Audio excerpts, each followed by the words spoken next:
We begin in the 1950s. The end of rationing and World War II brought upon new availability of diverse types of fabrics in larger quantities, which allowed fashion to expand in the 50s, especially in the US.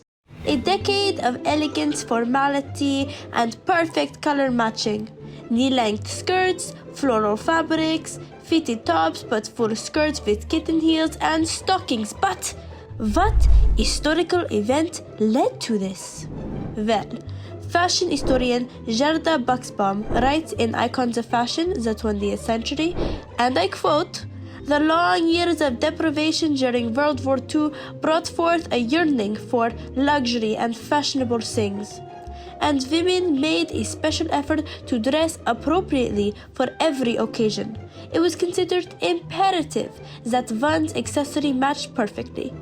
So we all know that World War II is what created the aftermath of elegance. Every woman wanted to look put together and luxurious, opposed to what they experienced in World War II. The beginning of this new look emerging was February 1947, when Christian Dior launched a new look, the nipped-in waist and full-skirted silhouette. In 1950, it became popular. In 1953, the Givenchy brand restyled this sort of shape while keeping the nipped-in waist and full skirt. Through Better Living magazine, they introduced brighter colors and playful patterns.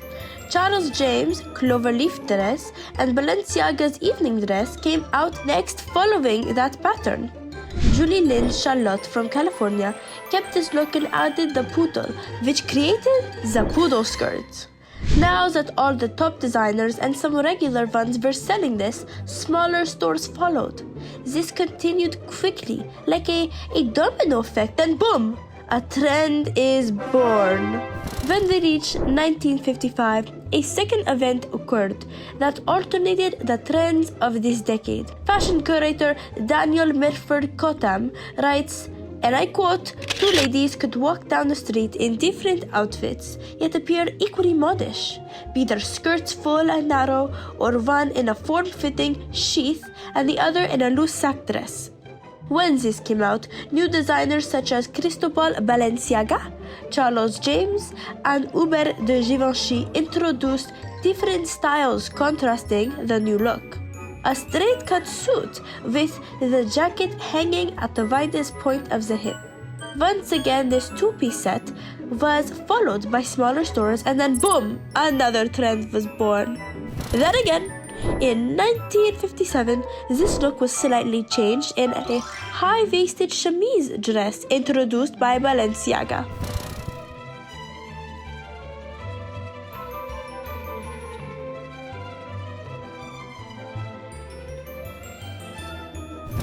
Femininity and formality was the way of fashion during the 50s.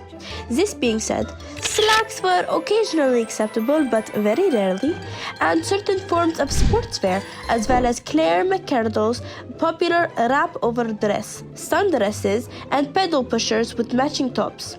The history behind McCardell is quite extreme and not too relevant to this topic, since she was more of a 1945 fashion icon whose looks carried out into the 50s. All you need to know is that she was a fashion designer who contributed many firsts to the fashion world of Western civilization. Her popularity lasted until 1950s, which is why her sportswear was trendy and popular. The 1938 monastic dress, blue jean stitching, trouser pleats, and pockets in women's clothing were her creations. You see, everything has a history behind it. So next time you go to put your phone or your car keys in your pocket, you know who to thank. Towards the end of the decade, the full-skirted dress remained, with sheaths and form-fitting dresses becoming more popular.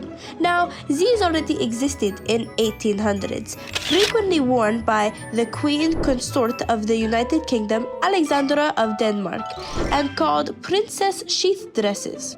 Now, since elegance was the goal during this time, these types of dresses came back into style after American socialites often traveled to Europe with their new disposable income. Cocktail parties also began. There was much to celebrate since this long-lasting World War II had ended in 1945. For this, the cocktail dress was introduced to the public for an in-between of daywear and evening gowns. They followed the length of a day dress, yet they were embellished like evening wear. All in all, this decade radiated elegance, perfectly coiffed hair, flawless makeup, and perfectly matching accessories. Whether women wore a twin set, slacks, a poodle skirt, a sheath dress, or one of Dior's new look styles, a woman did her best to ensure that she looked overall put together, glamorous, and elegant throughout the 1950s.